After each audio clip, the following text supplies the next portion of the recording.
Hi friends, எல்லோருக்கும் வணக்கம். எல்லோரும் எப்படி இருக்கீங்க? நல்லா இருக்கீங்களா?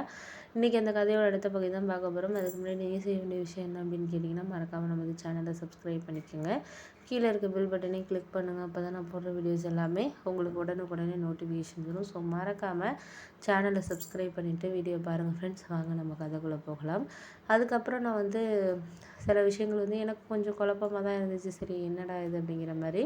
அதுக்கப்புறம் நான் ஒரு முடிவு எடுத்தேன். நம்ம இதுக்கப்புறமும் வேண்டாம் வேண்டாம்னு நம்ம தயங்கிக்கிட்டே இருந்தோம்னா நம்மளால் கண்டிப்பாக சொல்லிட்டு இது பண்ணிகிட்டு இருக்க முடியாது. அப்படிங்கிறதுனால நான் கொஞ்சம் தயக்கமாக இதாக தான் இருந்தேன். உடனே அப்போ தான் அந்த விஷயத்தில் எனக்கு ஒரு தெளிவு பிறந்துச்சு. இதே மாதிரி நம்ம யோசிச்சுக்கிட்டே இருந்தோம்னா நம்மளால் இருக்கிற இதையும் நம்மளால் இது பண்ணிக்க முடியாது.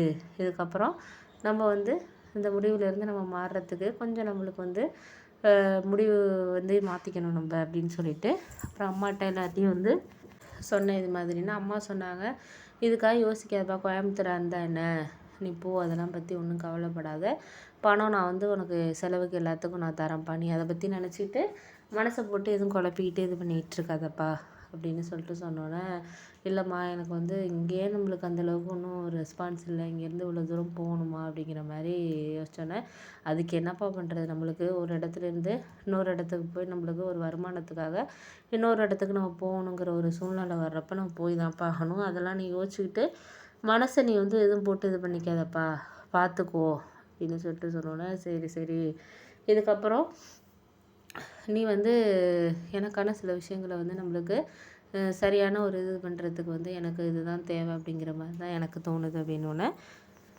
அதுக்கப்புறம் நான் என்ன யோசித்தேன்னா, சரி இது இதுக்கப்புறம் இந்த முடிவுக்கு நம்ம எதாக இருந்தாலும் இது பண்ணி போகிறது தான் நல்லது அப்படின்னு சொல்லிட்டு, அதுக்கப்புறம் மறுநாளே நான் அம்மாட்ட சொல்லிவிட்டு, அம்மா எனக்கு ஒரு 10,000 பணம் கொடுத்தாங்க. அவங்க வச்சுருந்தாங்க.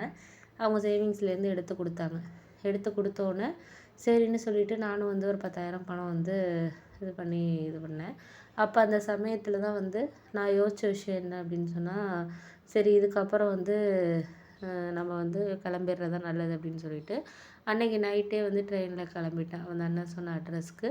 அங்கே போயிட்டு கொஞ்சம் கண்டுபிடிக்கிறதுக்கு கொஞ்சம் கஷ்டமாக இருந்துச்சு. அப்புறம் ஆட்டோக்காரன் கரெக்டாக கொண்டு ஒரு 1/2 மணி நேரம் ரயில்வே ஸ்டேஷன்லேருந்து அந்த இது இருக்குது, அங்கேருந்து கொண்டா என்னை விட்டார். அதுக்கப்புறம் கொஞ்சம் நேரம் கழித்து அங்கே போனோன்னே அந்த அண்ணன் விடிய காலம் ஒரு 6:30 7 மணிக்கெல்லாம் அங்கே போயிட்டேன்.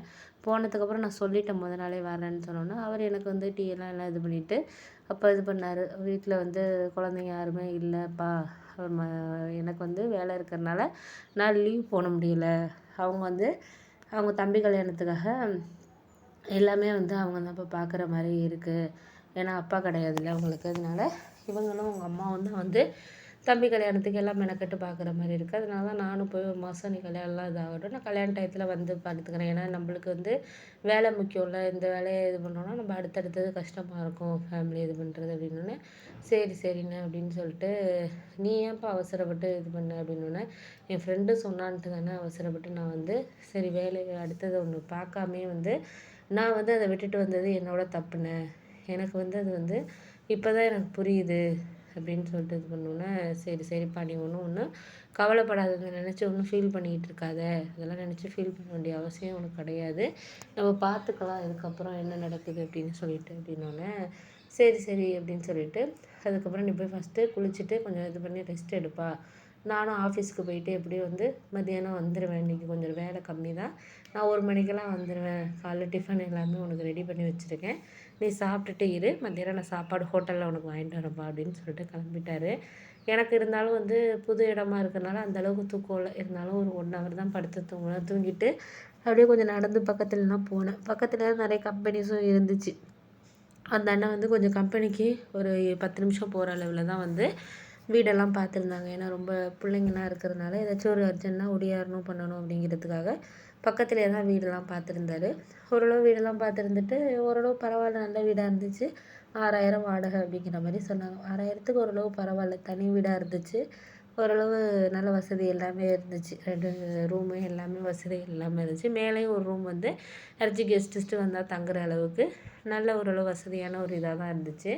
அதுக்கப்புறம் நான் என்ன யோசிச்சேன்னா, சரி இதுக்கப்புறம் நம்ம இந்த விஷயத்தில் நம்ம இது பண்ணக்கூடாது அப்படின்னு சொல்லிட்டு கொஞ்சம் மனசு அந்த அண்ணன்ட்ட கொஞ்சம் கவலைப்பட்டு சொல்லிக்கிட்டு இருந்தேன். அவர் மதியானம் வந்ததுக்கப்புறம் கவலைப்பட்டு சொல்லிட்டு இருந்தோம். சொன்னோன்னே அவர் என்ன இது பண்ணாருன்னா, நீங்கள் ஒன்றும் கவலைப்படாதீங்கப்பா, அதெல்லாம் நினச்சி எதை பற்றியும் நீங்கள் ஃபீல் பண்ணாதீங்க, எதாக இருந்தாலும் நம்ம வந்து சமாளிப்போம், நீங்கள் ஒன்றும் கவலைப்படாதப்பா, இதுக்காக எதுக்கு ஃபீல் பண்ணுறேன். இல்லைண்ணே, எனக்கு வந்து 5 வருஷமாக ஒரு வேலையை விட்டுட்டு நான் வந்து இப்போது ஒரு வேலை தேடுறேங்கிறப்போ